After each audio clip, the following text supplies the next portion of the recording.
nó on ra chiều mà đôi chung ta ở gì mà biểu là hồ ní nó on ra chiều mà gì biểu hồ nó on ra chiều chào ra chiều mà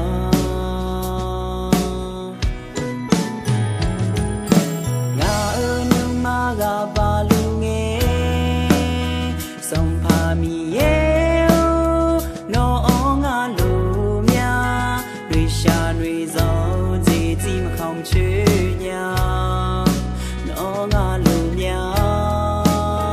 gì biểu hồ nó ngã lu để gì gà du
chiều mà nuôi chung ta ở